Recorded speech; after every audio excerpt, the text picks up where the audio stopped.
Hello guys and welcome to Computer Retro Bus. Remember these guys?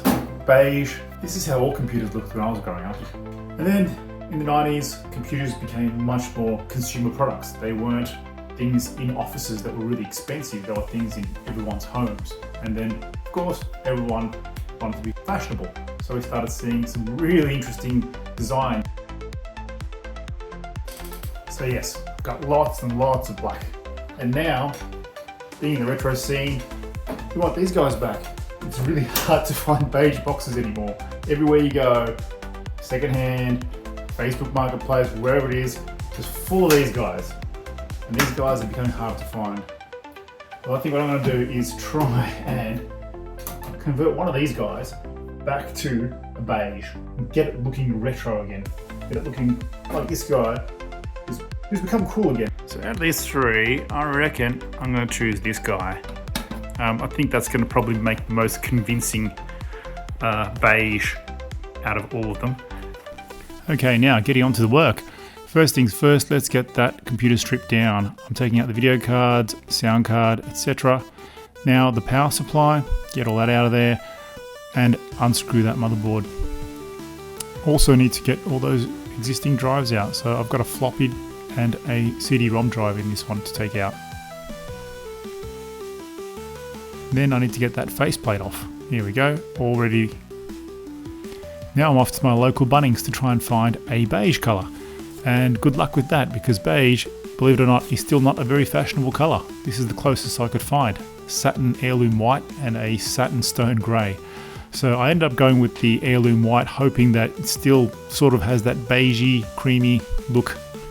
Next we get the sanding, so just prepare all the parts, lightly sand it by hand. I didn't want to use a machine because I was scared I was going to sand away some of the details, especially on the face, which is a softer plastic. Give it a nice wipe down, get rid of all that dust to get ready to prime. So we want to get a couple of coats of primer on there, layer it on nicely so it's completely sealed.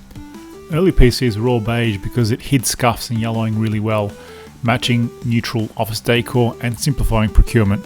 And once IBM had set the colour, all the other clone manufacturers followed suit. And speak of the devil, look what I actually finally ended up finding. Yes, a beige colour in a spray can. It comes in an ultra matte finish, which is exactly what I needed. So on to spraying our final colour. In retrospect, I probably would have gone a lighter primer if I could have found one, because having grey really did take quite a lot of coats to finally cover it up with the lighter beige. Okay, all dried up and looking great. I've waited 3 days for this paint to dry. I like to wait a little bit extra because you really do want that paint to harden, otherwise it scuffs and scratches off pretty easily. I've waited a week sometimes. The longer the better when it comes to paint drying. So you can see that really nice matte surface. It's actually hard for the camera to focus, but it's a fantastic matte surface that really matches exactly what I was looking for. Now getting on to putting all those components back in. We start with the front USB and audio connection, and then get that reset button in. All looking good. Getting those LEDs plugged in and hot glued in also. Putting in my power button. Case is looking great. Now let's get that front face back on. All looking great. Challenge is obviously trying to squeeze in and get to that tiny place to get the screws in. Get those dust covers on, get my disk drive in, and get my CD-ROM in.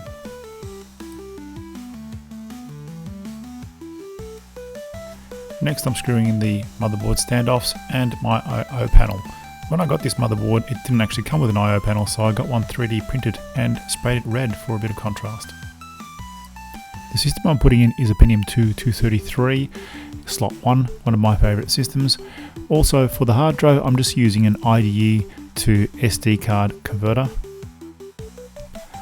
Lastly, I'm going to get that power supply in and just plug everything up. Now you'll notice that I've actually got the case on top of a towel. I'm still just being careful with it because the paint is still quite fresh and can scratch quite easily. You really want to be quite gentle with it for the next week or two. All done, and now time for the big reveal.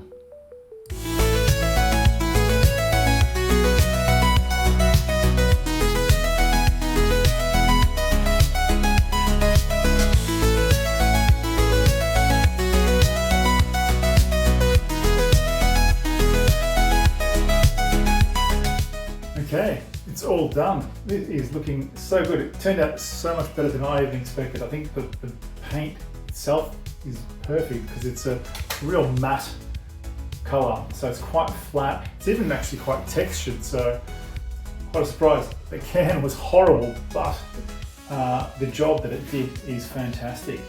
Alright, let's start it up.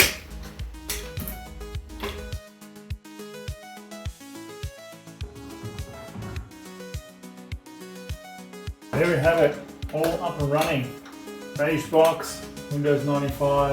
I thought it would get it close, but it actually is quite convincing. The tone is perfect. I'm even wearing a matching beige jumper just to fit in with the theme. We'll see how it goes. It's actually encouraged me to try and do a few more beige box modifications in the future. I think this is a really safe shape to do it with because it's quite basic and simple, like the beige boxes were back in the day, really. So I think it really works well with this particular case. So yeah, if you like this episode, give me a like. If you like my content, subscribe. I'd love to do some more of these cool projects with you guys.